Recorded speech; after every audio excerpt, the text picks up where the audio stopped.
Ed here with a Digital Digest, and today I'm unboxing the BenQ beCreatus DP1310 USB-C hybrid docking station. It retails for $299 US. I'll include a link in the description, and in full disclosure, this was furnished to me by the manufacturer for review purposes.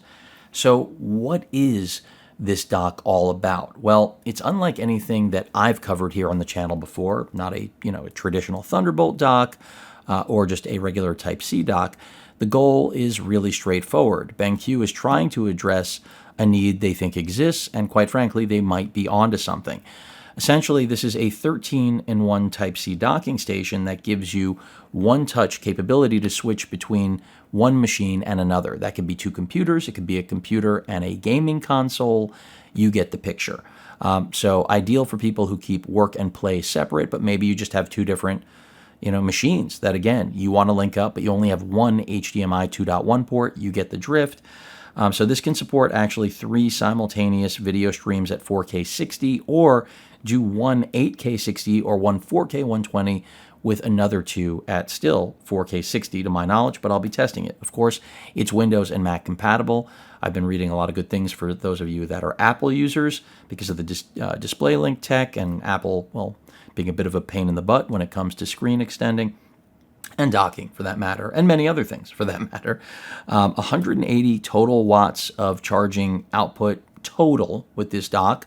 I'll go over the ports in a moment. And yeah, this is really just ideal. Again, if you've got your work machine on one side, gaming console, and just hit that main button and you've switched to the other. So we've got a 3.5mm audio port on the front, a Type-C port on the front, 2 Type-A ports, as well as, by the way, that Type-C port caps out at 36 watts for charging, 7.5 for the Type-A ports, 2 USB-A ports on the back, gigabit Ethernet, another Type-A port, 2 HDMI ports, one being an in, 2 outputs, one HDMI 2.1 in, another 2.1 out, and then your USB-C with 100 watt support and your DC in.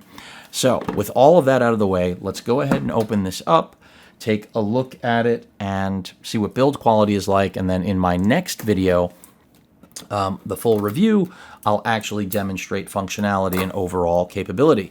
And, my hopes for this are good because BenQ is a quality manufacturer, even though I have not partnered with them before. Remember, this is not sponsored content, but this is the first product they've sent me for review. So I am pretty selective when it comes to this stuff, and hopefully I have made a good choice by deciding to share this with all of you. So quick start guide right out of the box, extended free warranty, and the hardware itself. And from what I've seen, it's a nice piece of hardware.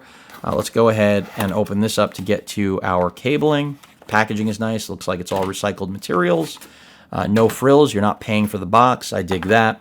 And then the actual power brick that's going to drive this, because as I mentioned, 180 total watts. This thing is no joke. It is really, it's a $300 system, so it's got to live up to that. And you can see we've got a BenQ HDMI 2.1 cable, 8K certified, and then their USB-C 3.2 braided cable that can handle 4K. Because again, that's the idea. You're going to be bringing 4K, or I should say you'll be bringing one video connection over HDMI, the other over Type-C. That's why it's ideal for laptop use. At least that's the idea.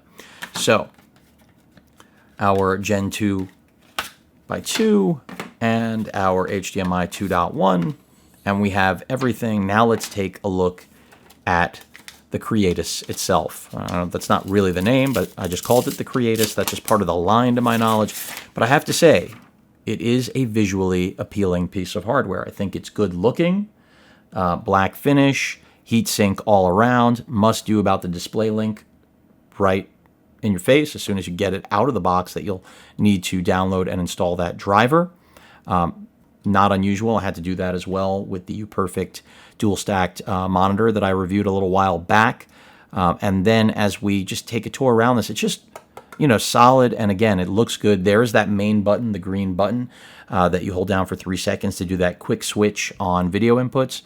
LED activity light there, your headphone jack that I showed you before, that 36 watt Type-C port, which is also capable of gig transfers.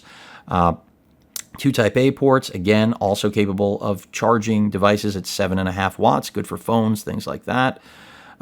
Your DC in, your Type C in, that's the 100 watt power delivery port that I mentioned earlier. Go ahead and get this even tighter for you. So this is as tight as we can get it. And then we have our HDMI 2.1 out, the 2.1 in, and then two additional outputs, that is 2 and 3. Those are the DisplayPort ones, again, based off of whatever you're connecting from that laptop or Type-C port. Again, most laptops are going to be outfitted with DisplayPort over Type-C, and that's what this is really designed for, not a desktop computer. Of course, a desktop could be one of two, but still not necessarily ideal. And then we have another Type A port, again, limited or capped at 7.5 watts for charging, your gigabit LAN port, and then two Type A ports for things like a mouse and keyboard. Again, KVM-esque is what I would say. But overall, that's pretty much it. Again, I'm going to get this thing set up, put it to use. I'll probably be using it with either my Asus 41.5-inch OLED or the Samsung 59-inch ultra-wide King of the Hill, but we'll see. I've got enough monitors that testing will ensue, and you'll all hear back. Again, fairly large power brick, but par for the course. I mean, this is going to stay under your desk anyway, and I just like that BenQ's provided everything, but that's not surprising. Again, they are a reputable manufacturer, so excited to test this out. And it doesn't hurt that it's nice and definitely unique looking when compared to literally every dock that I've ever covered. Any questions or comments, please feel free to post them at that like button. And as usual, please feel free to subscribe, and please stay safe. Later.